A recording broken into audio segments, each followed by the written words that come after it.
സംസ്ഥാനത്തുണ്ടാകുന്ന പ്രകൃതി ദുരന്തങ്ങൾ പഠിക്കാൻ കൃഷി വകുപ്പിന്റെ നേതൃത്വത്തിൽ ഉന്നതതല യോഗം വിളിച്ചു ചേർക്കുമെന്ന് കൃഷി വകുപ്പ് മന്ത്രി പി പ്രസാദ്. കോഴിക്കോട് വിലങ്ങാട് ഉരുൾപൊട്ടൽ ബാധിച്ച പ്രദേശങ്ങൾ സന്ദർശിച്ച മാധ്യമങ്ങളോട് സംസാരിക്കുകയായിരുന്നു അദ്ദേഹം.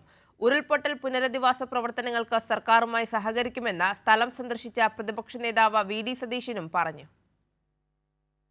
കർക്കിടകത്തിൽ മഴ കനത്തപ്പോൾ സംസ്ഥാനത്ത് ഒരേ സമയം വിവിധ ജില്ലകളിലായി നിരവധി ഉരുൾപൊട്ടലുകളാണ് ഇത്തവണ ഉണ്ടായത്.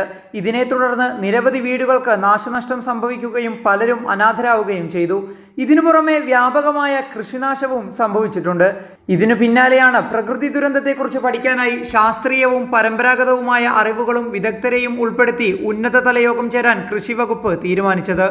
കർഷകർക്ക് പലതരത്തിലുള്ള നാശനഷ്ടമാണ് ഉണ്ടായിട്ടുള്ളതെന്നും ഇവർക്ക് സഹായമെത്തിക്കാൻ ആവശ്യമായത് ചെയ്യുമെന്നും വിലങ്ങാട് ഉരുൾപൊട്ടലുണ്ടായ പ്രദേശങ്ങൾ സന്ദർശിച്ച് കൃഷി വകുപ്പ് മന്ത്രി പി പ്രസാദ് പറഞ്ഞു.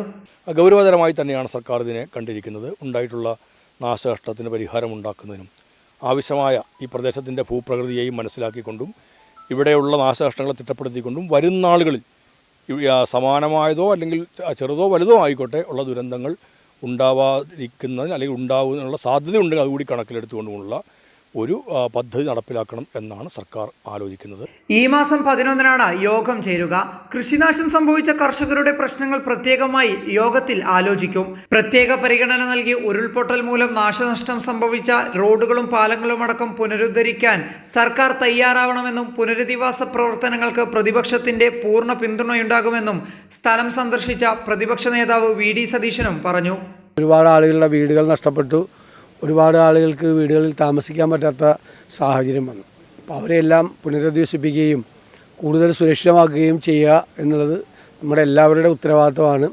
മാത്രമല്ല അപകട മേഖലയിൽ താമസിക്കുന്ന ആളുകളെ ഒന്ന് മാറ്റിപ്പാർപ്പിക്കുക എന്നതുകൂടി നമ്മൾ ചെയ്യേണ്ട ഒരു കാര്യമാണ്. അതിന് സർക്കാരുമായിട്ട് സഹകരിക്കും. 13 വീടുകൾ ഉൾപ്പെടെ വ്യാപക നാശനഷ്ടമാണ് കോഴിക്കോട് വിലങ്ങാട് ഉരുൾപൊട്ടലിൽ രേഖപ്പെടുത്തിയത്.